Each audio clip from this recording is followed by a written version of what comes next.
Jadi manusia ini sebenarnya sama, ya, sama dengan yang lainnya. Ada unsur tanahnya, ada unsur tanahnya. Kemudian manusia sama juga dengan binatang, karena binatang punya nyawa, punya nyawa. Tapi bedanya bahwa manusia itu di samping punya nyawa, manusia juga punya ruh, punya. Jadi kalau di dalam surah Al-Mu'min itu Allah berfirman, وَلَقَدْ خَلَقْنَا الْإِنسَانَ مِنْ سُلَالَةٍ مِنْ طِينٍ.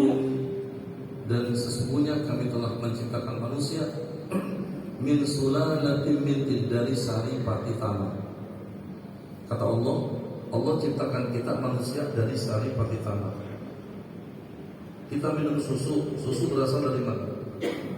Dari sapi. Sapi makan apa? Rumput dari mana? Dari tanah.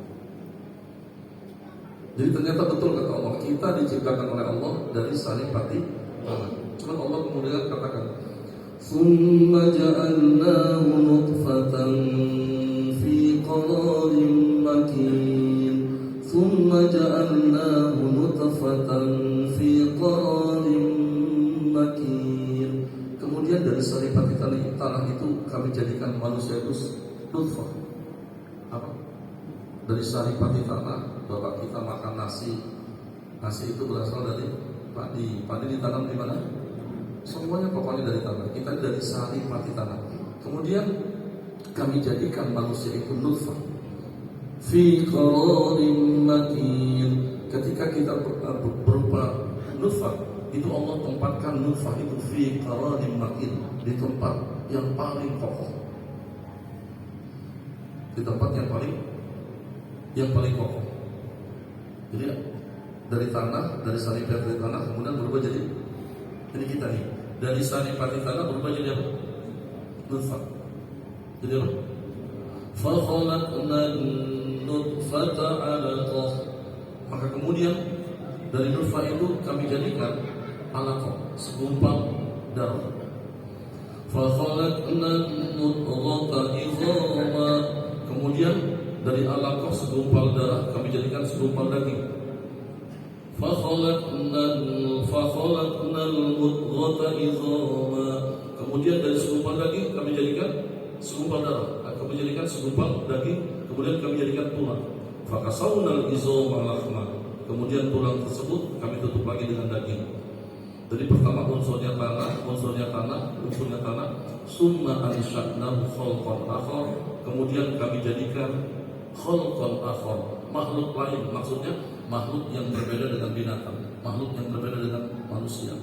Jadi kita punya kecerdasan intelektual, kita punya kecerdasan emosional, kita punya kecerdasan spiritual. Tapi anak sekarang udah enggak pintar, emosi, ya agamanya lemah. Gimana jadinya? Ini yang dikatakan laqad khalaqnal insana fi ahsani taqwim, tsumma radadnahu asfala sampai udah gak pintar, emosinya tinggi, agamanya gak kuat. Akhirnya apa?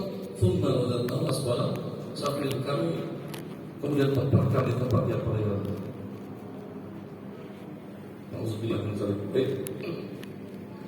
Jadi yang kedua, kita diperintahkan di dalam kitab ini supaya keyakinan kita itu mantap, memandang ciptaan Allah, kerajaan Allah langit dan bumi itu dengan mengambil pelajaran, termasuk melihat keindahan makhluk-makhluk Allah, melihat keindahan ciptaan-ciptaan Allah, termasuk ciptaan-ciptaan Allah yang ajaib. Ajaib itu apa bahasa sekarang? Ya, min ajaibil masnu'at.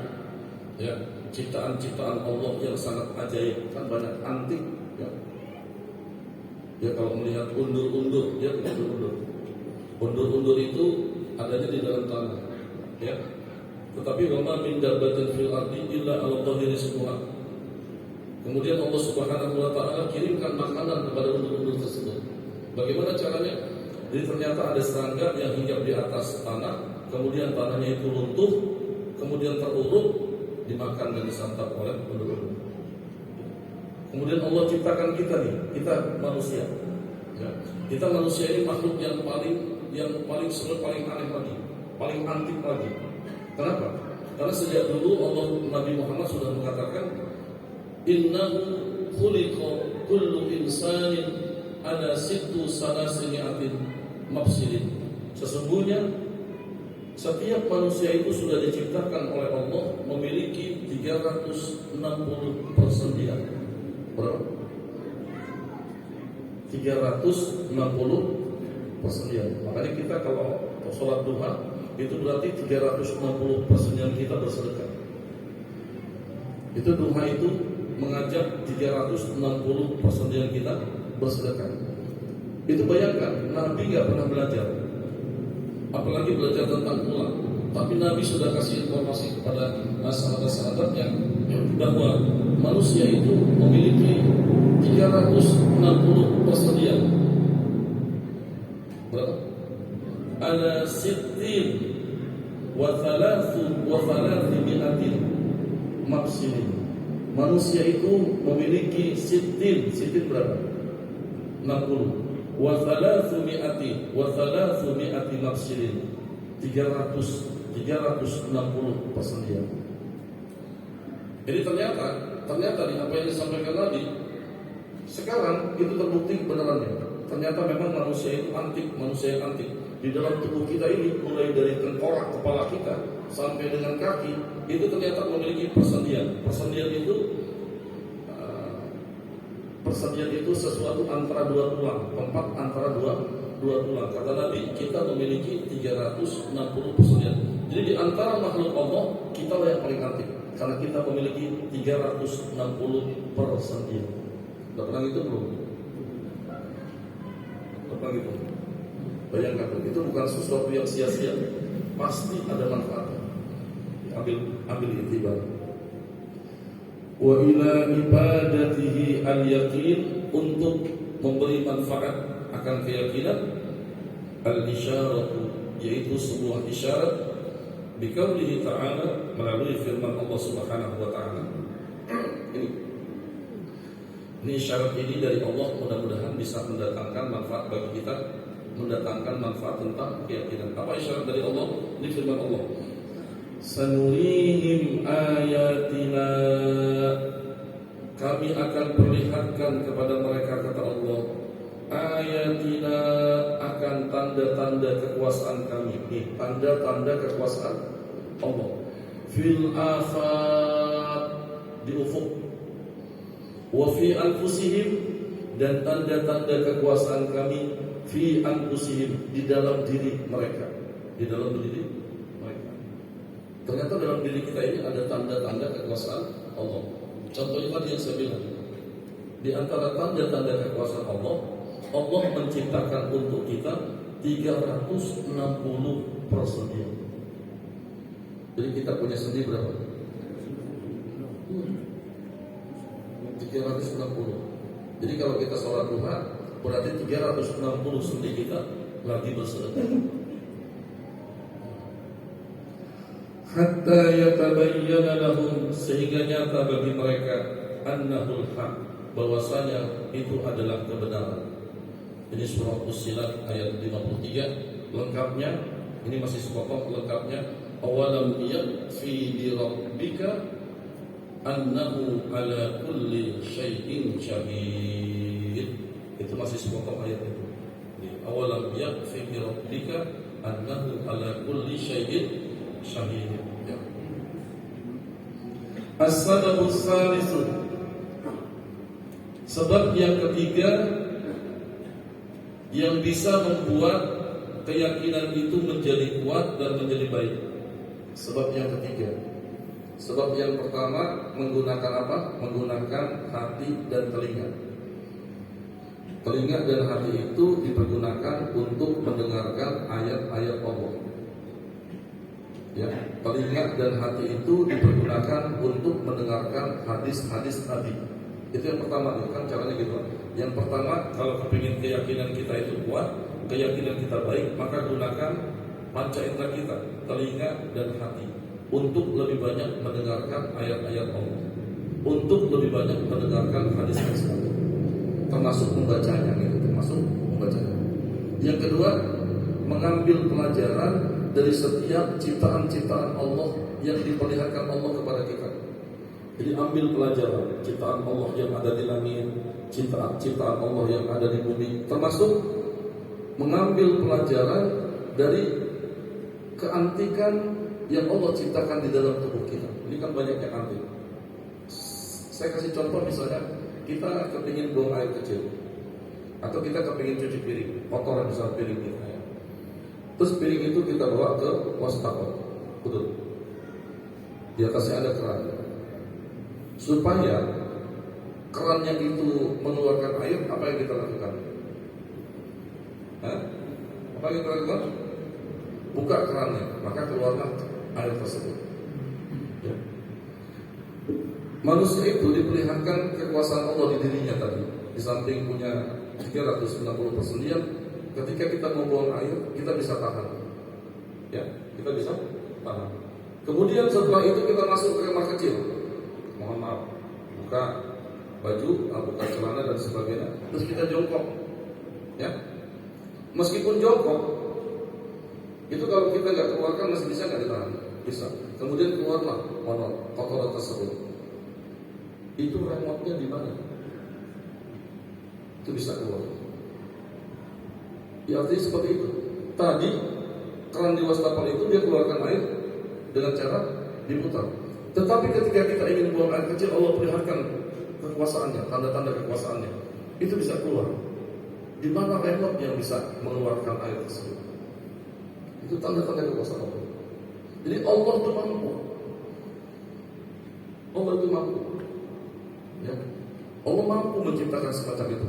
Nah, ambil pelajaran supaya keyakinan kita sama Allah makin tinggi. Bayangkan, begitu saja Allah mampu. Jadi nanti kalau sudah yakin, berarti itu Allah mampu menempatkan diri kita di mana saja. Keyakinan. Allah mampu menjadikan diri kita ini sebagai apa? Artinya semacam itu. Nah, yang kedua, yang ketiga, yang pertama tadi gunakan hati dan telinga. Yang kedua, mengambil pelajaran dari ciptaan-ciptaan Allah. Sebab yang ketiga, supaya keyakinan kita tambah mantap, ayat mana ala muqtada ma amana bihi. Seseorang yang ingin imannya mantap, keyakinan mantap, dia harus mengamalkan ala muqtada, dia harus beramal, dia harus beribadah ala muqtada ma amana bihi, sesuai dengan apa yang telah ia imani. Zahiran, baik secara zahir, wa batinan, maupun secara batin. Artinya, kalau keyakinan kita mau baik, keyakinan kita mau menjadi kuat, maka jalan yang ketiga adalah beribadah sesuai dengan keimanan kita. Beribadah sesuai dengan tuntutan iman. Beribadah. Jadi kalau nggak beribadah, nggak mungkin yakin. Beribadah, baik zahir maupun batin. Bukan hanya beribadah, tetapi wa yusyammiru fi zalika, dan siap sedia, maksudnya semangat beribadah. Yang ketiga, wa yabzulal istita'ata fi ma hunalika, dan mengerahkan al-istita'ah, semua kemampuan kita untuk beribadah. Saya kasih contoh. Kalau kita mau pergi keluar kota, kita mau pergi keluar kota, menempuh perjalanan sekian ratus kilometer, taruhlah Bandung ya, itu biasanya ada persiapan atau tidak? Saya contoh nih, kalau kita mau ke Bandung menggunakan mobil, maka ada persiapan atau tidak? Mobil itu kita servis, bannya kita periksa, betul, bensinnya full, ya, semua diperiksa, remnya bagus atau tidak. Itu mau ke Bandung. Sekarang kita mau menuju akhirat. Jadi amal kita itu jangan sekedar begitu, tapi ada persiapan. Saya kasih contoh. Kalau masuk bulan Ramadan, orang-orang yang ingin i'tikaf di Masjidil Haram, itu dia perlu persiapan. Kalau dia tidak punya kasur, dia cari kasur, cari bantal, gitu kan? Kemudian dia siapkan dirinya, dia siapkan segala sesuatu, ingin i'tikaf. Orang yang ingin mendapatkan keyakinan, maka ibadahnya jangan sekedar gugur kewajiban, tapi dia harus benar-benar melakukan ibadah itu sesuai dengan tuntutan iman dan siap sedia mempersiapkan bekal untuk ibadah tersebut. Jadi kalau saya kasih contoh, kalau kita mau sholat Jumat, apa yang kita siapkan supaya keyakinan kita mantap? Bajunya siap, sarungnya siap, ya, minyak wanginya siap. Kalau perlu, ya yang lain-lainnya siap, sodakohnya siap. Nah, itu yang disebut dengan beramal, beribadah sesuai dengan tuntutan iman. Ini cara untuk mendapatkan keyakinan. Wa ila ibadatihi al-isyaratu biqaulihi ta'ala. Untuk mendapatkan dan memberi manfaat ada sebuah isyarat melalui firman Allah Subhanahu wa taala. Nih. Walladzina jahadu, dan orang-orang yang berjihad fina, di jalan kami, orang-orang yang berjihad atau bersungguh-sungguh di jalan kami, artinya dia betul-betul ibadah. Lanahdiyannahum subulana, pasti kami akan menunjukkan mereka subulana, akan jalan kami. Artinya yang namanya ibadah itu bukan sekedar ibadah gugur kewajiban, tapi harus persiapan. Harus persiapan. Sekarang introspeksi diri kita. Kira-kira ketika kita ibadah, kita sudah lebih dahulu mempersiapkan sesuatu atau segala sesuatu atau tidak? Mohon maaf ya. Jadi kalau orang yang kepingin yakin tuh sebelum ibadah dia mempersiapkan segala-galanya. Kalau dia ibadah menggunakan sarung mana yang mau dipakai? Kalau dia menggunakan baju koko, maka baju koko mana yang mau dipakai? Supaya apa? Supaya nanti ketika dia berhadapan dengan Allah, dia betul-betul bertemu dengan Allah. Bukan hanya wajahnya yang melihat Allah, tapi hatinya yang melihat Allah. Saya ulangi lagi nih. Jadi ketika nanti dia beribadah, inna sholati wa nusuki wa mahyaya wa mamati lillahi rabbil la syarika lahu, tidak ada sekutu bagi Allah. Wa bidzalika umirtu, demikianlah aku diperintahkan. Wa ana awwalul muslimin, dan saya adalah orang yang pertama Islam. Artinya ketika dia beribadah, karena dia persiapan, akhirnya dia berjumpa dengan Allah dalam ibadahnya. Yang terjadi kan nggak begitu sekarang. Orang sudah sholat, tapi dia nggak ketemu dengan Allah. Baik, ini agak bingung sedikit. Baik, sebelum sholat dipanggil nggak? Sebelum sholat dipanggil nggak? Baik, saya kasih contoh ayatnya. Ya ayyuhallazina amanu idza nudiya lis-shalah. Apabila datang panggilan untuk sholat, kita dipanggil sama siapa? Kita dipanggil sama siapa? Sebetulnya kita dipanggil sama siapa? Allah, melalui lisan muazzin. Supaya ingat siapa? Allah. Supaya ketemu siapa? Ketemu Allah. Tapi akhirnya ketika kita udah sholat, tetap kita nggak ketemu Allah. Kenapa? Karena yang menghadap Allah semua wajahnya, tapi hatinya enggak. Saya kasih contoh. Ada seorang suami puji-puji istrinya. Ini benar-benar bukan kita. Puji-puji istri. Kemudian sang suami tersebut tidur malam bersama istrinya. Ketika tidur malam bersama istrinya, sang suami na'udzubillah, benar-benar bukan kita, bercumbu dengan istrinya. Tapi yang ada di hati dan bayangannya bukan wajah istrinya. Kira-kira istrinya kecewa nggak? Kecewa nggak? Sekarang kita dipanggil sama Allah, bilangnya mau hadap Allah, tapi ketika Allahu Akbar, yang ada di hati kita karena nggak ada persiapan, bukan Allah, tapi kunci rumah, duit, anak, jabatan. Bayangkan, kalau istri kita aja digituin kecewa, bagaimana dengan Allah yang tahu tentang hati kita? Jadi tasawuf nih, jadi penjelasan seperti ini. Paham kan? Istri dipuji-puji, kamu cantik. Gak ada yang lebih cantik dari kamu. Tidur bareng istri, tapi akhirnya begitu berjumpa, yang dibayangkan sama sang suami na'udzubillah bukan istrinya, tapi orang lain, bintang film, artis. Kalau istrinya tahu marah. Nah sekarang kita ketemu dengan Allah, nyembah-nyembah Allah, puji-puji Allah. Tapi ternyata ketika kita berhadapan dengan Allah, yang ada di hati kita duit, orang lain, barang yang hilang. Ya, begitulah kita ini sekarang. Kenapa? Tidak yakin.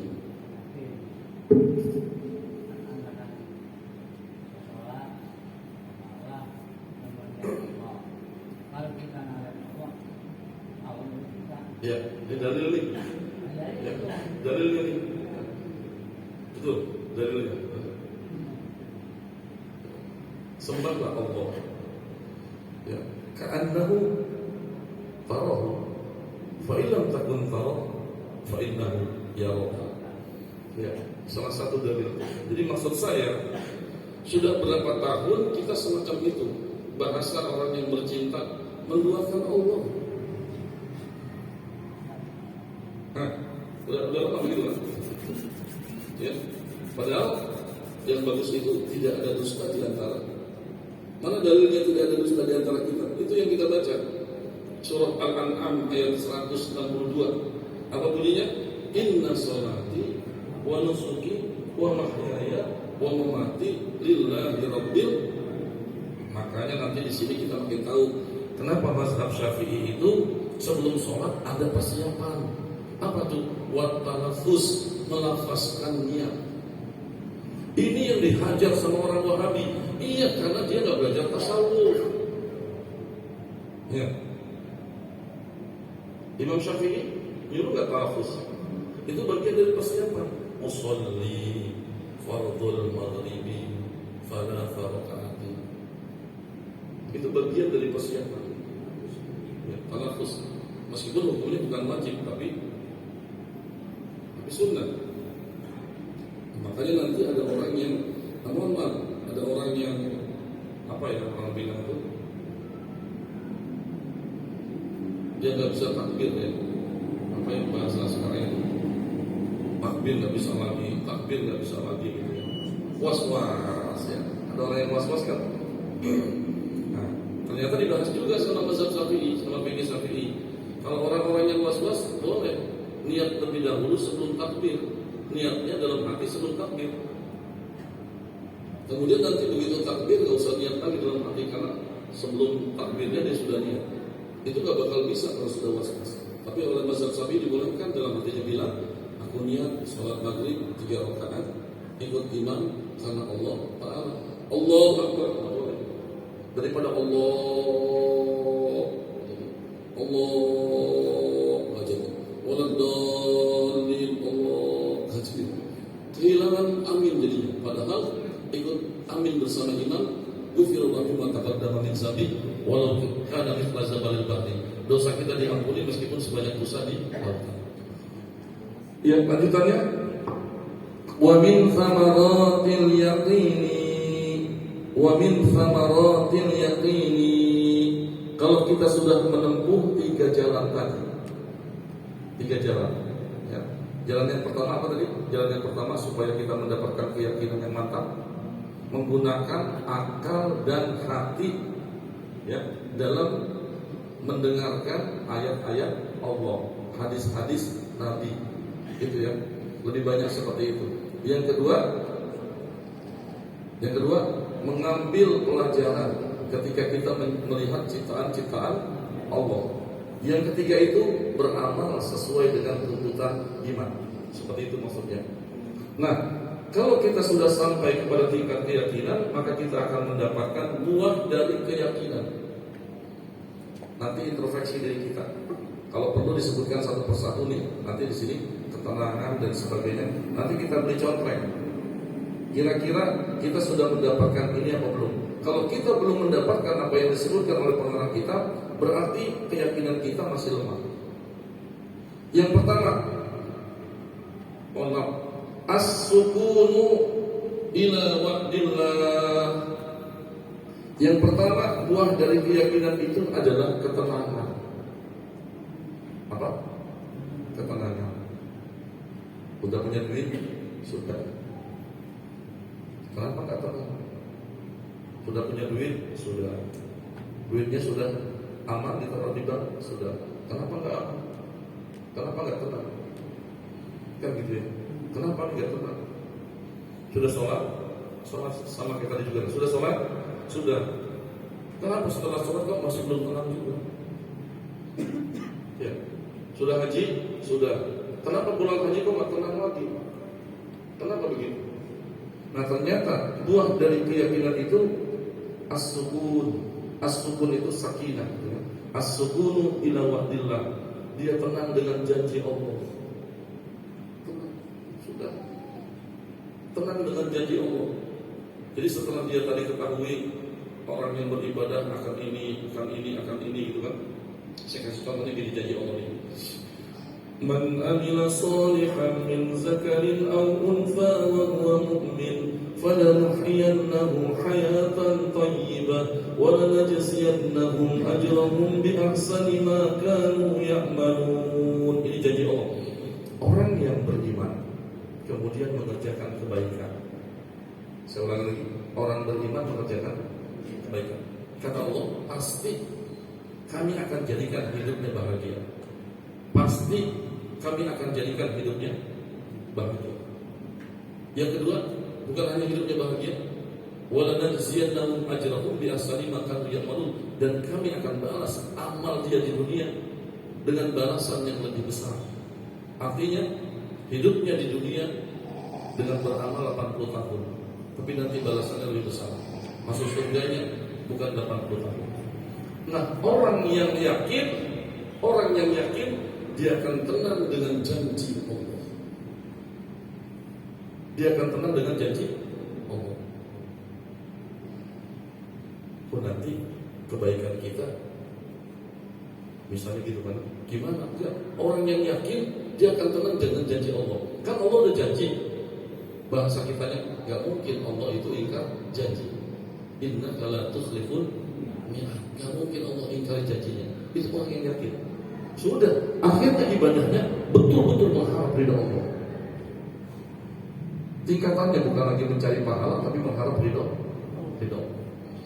Nah, yang pertama, buah dari keyakinan adalah tenang. Yang kedua adalah wasiqah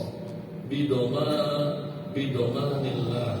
Dia percaya benar dengan jaminan atau tanggungan dari Allah. Dia percaya betul, sikoh itu percaya dengan jaminan atau tanggungan Allah. Mohon maaf nih, masih takut nggak kita kadang-kadang? Masih takut nggak? Masih ada rasa takut nggak? Nanti gimana? Ya kenapa begitu? Yang disalahkan juga kenapa begitu? Karena tingkat keyakinannya belum tinggi. Jadi akhirnya takut. Tapi kalau yakin, kalau sudah yakin, dia tahu pasti Allah yang akan menjamin. Kenapa sekarang banyak orang yang ketakutan? Nanti kalau lulus kuliah kerja di mana? Nanti kalau dagangnya gini, gimana ya? Nanti kalau usahanya nggak maju, gimana ya? Oh, dia takut.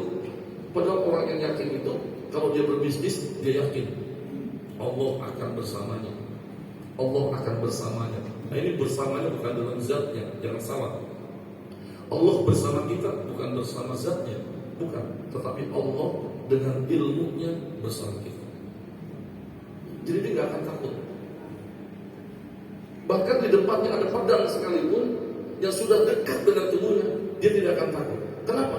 Karena dia tahu tidak akan terjadi sesuatu yang kecil, yang besar, yang berkaitan dengan dirinya, berkaitan dengan keluarga, berkaitan dengan orang lain. Bahkan tidak akan terjadi sesuatu yang berkaitan dengan bangsanya kalau tidak terjadi karena izin dan takdir. Itu orang yang yakin.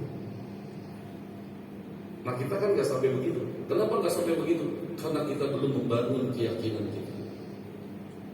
Jadi mestinya kalau belajar yakin kayak begini nih, ya, ruangannya tertutup, kemudian duduknya menghadap saya, berbaris, ya, kayak motivasi, motivasi. Jadi nanti makin ada prakteknya, ya mesti begitu. Tapi kan yang namanya masjid, nanti kita dibilang apa lagi kan gitu. Ya. Tapi begini aja udah cukup kalau menurut saya ini. Kan kita sedang melatih keyakinan kita. Saya kasih contoh-contoh jadinya.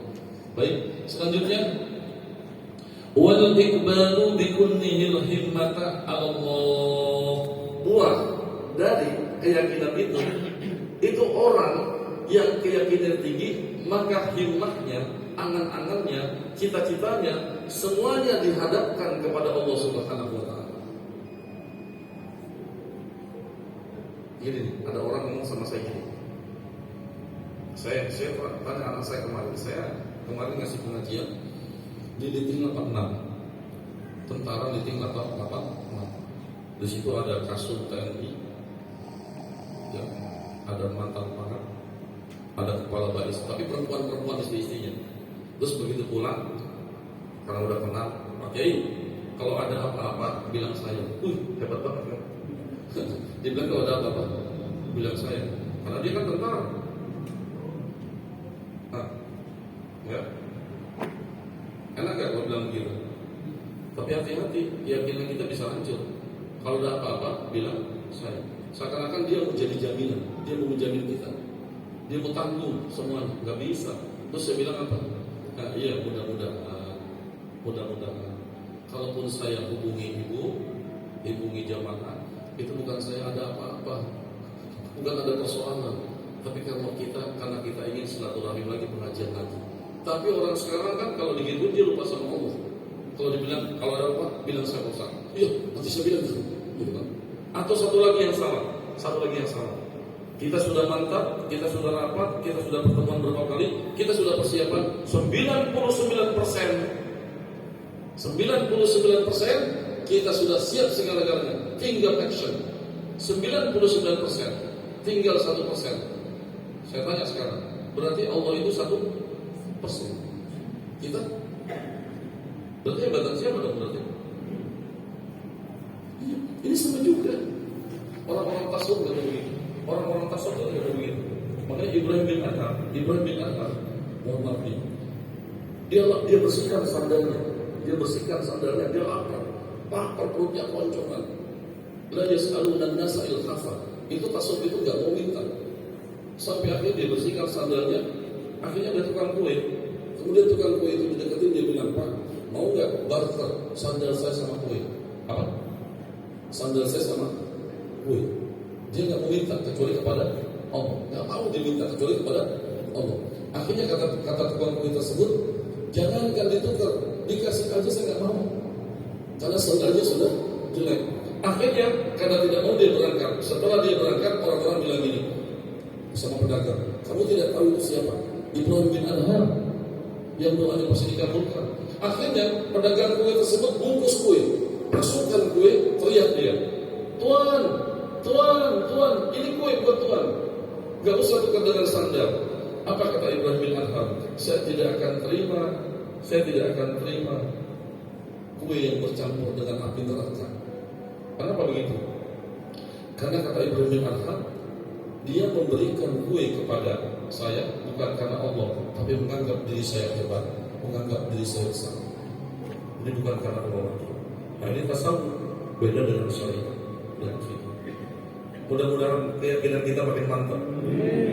Ya. Jadi kalau berjumpa dengan istri yang teringat terbayang orang lain, istri marah nggak? Nah sekarang kalau sholat yang ingat yang lain bukan Allah, marah nggak Allah? Qala Rasulullah sallallahu alaihi wasallam